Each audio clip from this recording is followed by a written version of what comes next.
आइए, मेरा टॉपिक है पत्र लेखन। पत्र का प्रारूप क्या होता है और इसके कितने प्रकार होते हैं। सबसे पहले जब हम क्लास में एंटर किए तो सबसे पहले हम बच्चों को ये बताएंगे कि पत्र क्या होता है। तो जैसा कि अभी के समय में हम लोग पत्र की चर्चा जब करेंगे तो हमारे सामने जो बैठे बच्चे होंगे वो यही कहेंगे ना कि सर आज का जमाना जो है वो तो डिजिटल जमाना है, स्मार्टफोन का जमाना है, लैपटॉप का जमाना है और हम लोग ईमेल के माध्यम से जो है हम लोग अपने मैसेज को भेज सकते हैं।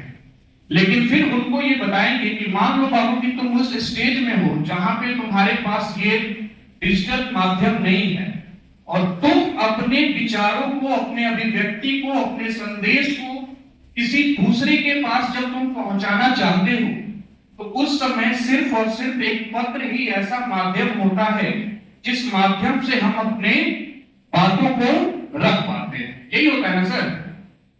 तो आइए, अब जब हम लोग क्लास में ये बच्चों को इस विषय वस्तु का जब हम लोग जानकारी दे दिए कि हाँ पत्र क्या है और क्यों लिखा जाता है, तो पत्र में हम लोग क्या कर रहे हैं, अपने आचार विचार जो भी हमारा वक्तव्य है उसको हम लोग सामने वाले को प्रेषित करने का ये लिखित माध्यम होता है।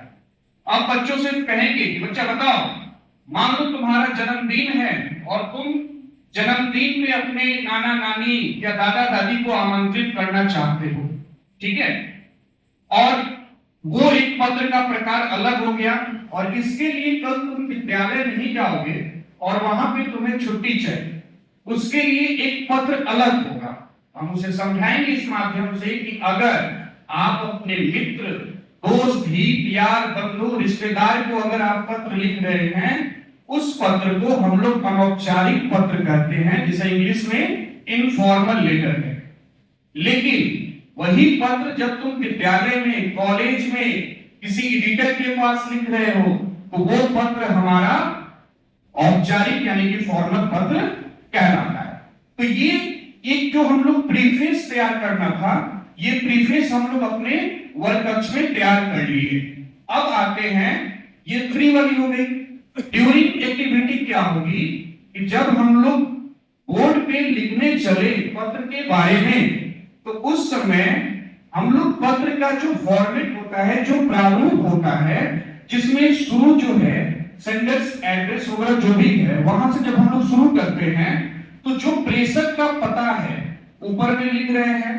तो लिखते हुए ये नहीं कि हम लिखते हुए आगे बढ़ते चले गए, एक एक तरीके से उस फॉर्मेट को लिखेंगे, बच्चे को बताएंगे देखो यहाँ पे हमको पत्र जिसके पास लिखना है सबसे पहले हम वहां का नाम, उनका डेजिग्नेशन वगैरह, फिर एड्रेस वगैरह डाल दिए, फिर एक पैरा चेंज किए, फिर डेट पे आए, फिर पैरा चेंज किए, सैल्यूटेशन डाले यानी कि संबोधन हम उनको करते हैं वो दिए, फिर वहां से नीचे हमारा मेन बॉडी जो है पत्र का जो मुख्य भाग होता है उसकी शुरुआत होती है। तो वहां पे बच्चों को ये कहेंगे कि आप लोग अपनी भाषा में उस पत्र को लिखो, जो तुम्हारा उसका मैसेज है, जो बॉडी है उसको अपने लैंग्वेज में तुम उसको कन्वर्ट करो। इसी दौरान हम लोग क्लासरूम में घूम घूम के सारे बच्चों की कॉपी का निगरानी भी करेंगे कि क्या बच्चा सही से लिख पा रहा है या नहीं लिख पा रहा है। अगर वहां पे गलती हो रही है एट ए टाइम उसको बताएंगे कि देखो यहाँ ये गलती है, इसको सुधारो, फिर आगे चलेंगे। ये ड्यूरिंग की हो गई। जब पत्र हमारा कंप्लीट हो गया, लास्ट का हम लोग अपना जो भी योर सिंसियरली ट्रूली आपका विश्वासी जो भी है लिख दिए, अपना नाम पता हो गया। अब लास्ट का स्टेज आता है कि सारा काम हो गया, अब हम लोग क्या करेंगे। तो लास्ट टाइम में बच्चों को क्या करेंगे कि एक एक करके अगर समय है और नहीं तो ग्रुप वाइज में 4-5 का ग्रुप बना के एक बच्चे को बुलाएंगे कि आ जाओ, चलो तुम अपने पत्र को पढ़कर सुनाओ हम सभी को। इससे क्या होगा कि उस बच्चे का पत्र जो है सारी कोई सुनेंगे, देखेंगे कि उसमें कोई गलती तो नहीं है। गलती अगर हो रही है तो उसको उस समापन के बाद हम लोग बताएंगे कि हाँ बाबू तुमने जो पत्र लिखा यहाँ पे ये गलती थी, इसको सुधारने की जरूरत है।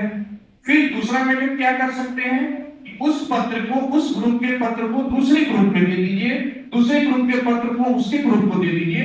यानी पीयर चेंजिंग आप कर दीजिए। इससे भी एक दूसरे का लिखने का तरीका, जो उसका भाग है, जो बॉडी है, वो सभी में समझ विकसित करेगा।